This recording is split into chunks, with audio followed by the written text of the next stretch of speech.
Picture this. You awake in a hospital bed. The nurse is pushing feverishly on a resuscitator to breathe for you. Doctors are using words like, "We're doing all we can," as he desperately repeats your name. You hear the muffled sounds of alarms going off. And in the back of your mind, it is not panic, not fear, not worry that consumes you, but rather only a thought influenced by the peace and tranquility of where you've just been. And you think, if I survive this, what am I supposed to do with this gift of time? That was me, not once, but twice.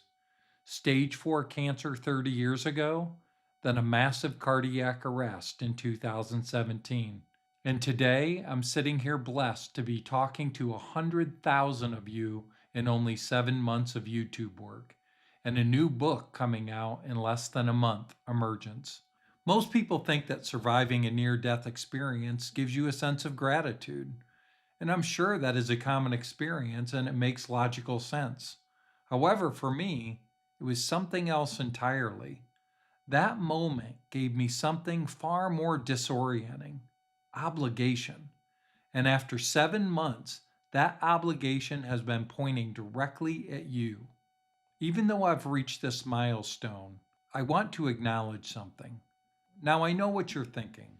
He's about to do the thing.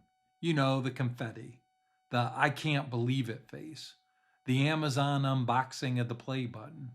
Well, I'm not going to do any of that. Because here's what those subscriber and viewer numbers actually represent to me: 1 million moments where a human being chose depth over distraction. In an era where the algorithm is specifically designed to pull you towards dopamine hits, you chose to sit with complexity, with neuroscience, with the uncomfortable truth that your brain, your habits, and your life might need rewiring and redirection. A million moments when you chose to be a more perfect human. That is what I want to celebrate. Not the number, but the choices you've made. I need to tell you something. I've never said this directly on camera. When you survive stage 4 cancer, and I mean survive, not just beat it and move on, your brain does something neurologically fascinating. The amygdala, your emotional center, also your threat detection center, gets somewhat recalibrated. Things that used to feel urgent no longer feel like emergencies. Things that used to feel impossible start feeling necessary. And then, when your heart literally stops, like mine did in 2017, and you've come back, the recalibration is complete. You stop asking, "What do I want to do with my life?" And you start asking, "What does the world need that I can offer?" For me, the answer that kept surfacing through the recovery, through the surgeries, through the months of rebuilding was this: some of us have to stand in the gap between the abundant conveniences of this world, like AI technology, and the advancement of humanity.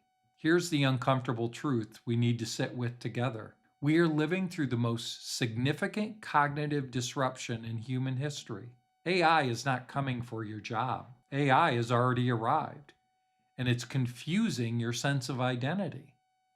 When a machine can write your emails, pass your exams, write your code, compose your music, the question that emerges isn't what everyone is talking about, such as, "What will I do for work?"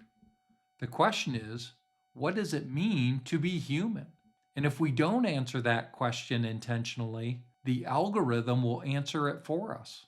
But it will answer it with cunningness, leading us directly towards passivity, with the quiet atrophying of our very human capacities, such as curiosity, empathy, critical thinking, and emotional regulation, the attributes that make us irreplaceable.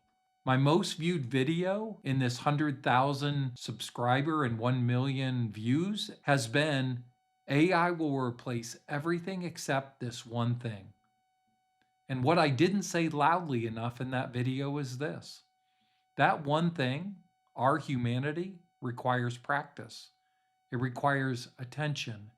It requires someone reminding you that it exists. That's what this channel is, reminding you of your own humanity.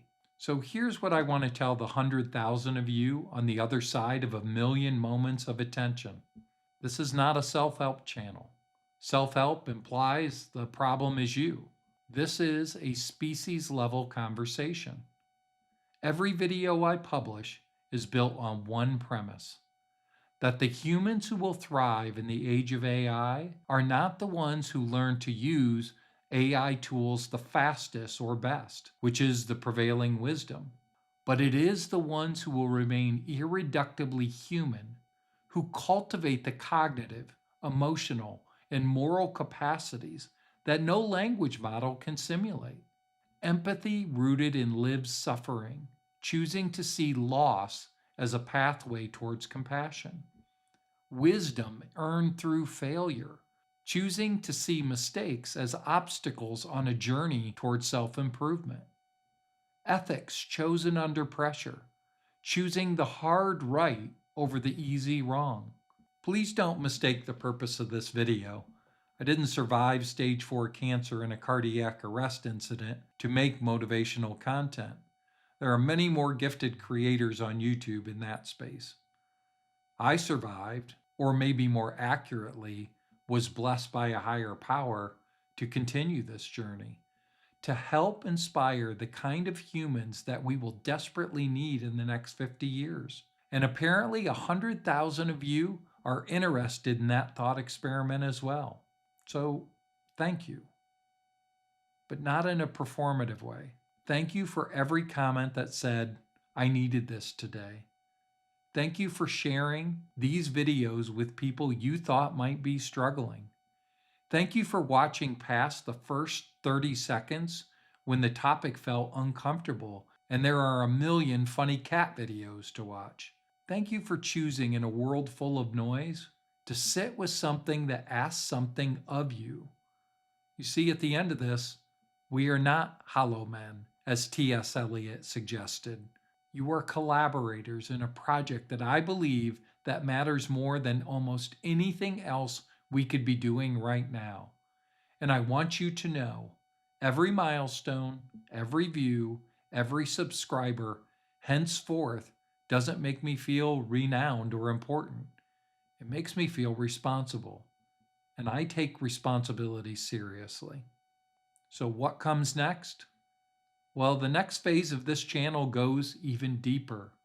We're going to tackle the neuroscience of identity in the age of AI, the psychology of human obsolescence and how we fight it, the habits and cognitive frameworks that separate the people who thrive amid disruption from those who get swallowed by it.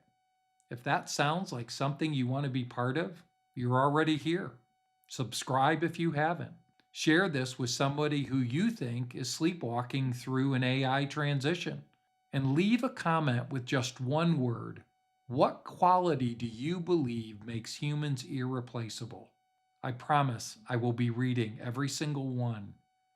Not because it's some content strategy. The reason is because it's research to add to our conversation on humanity.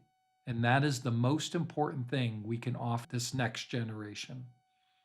I'm Dr. Jonathan Strecker, author of Emergence. Stay strong.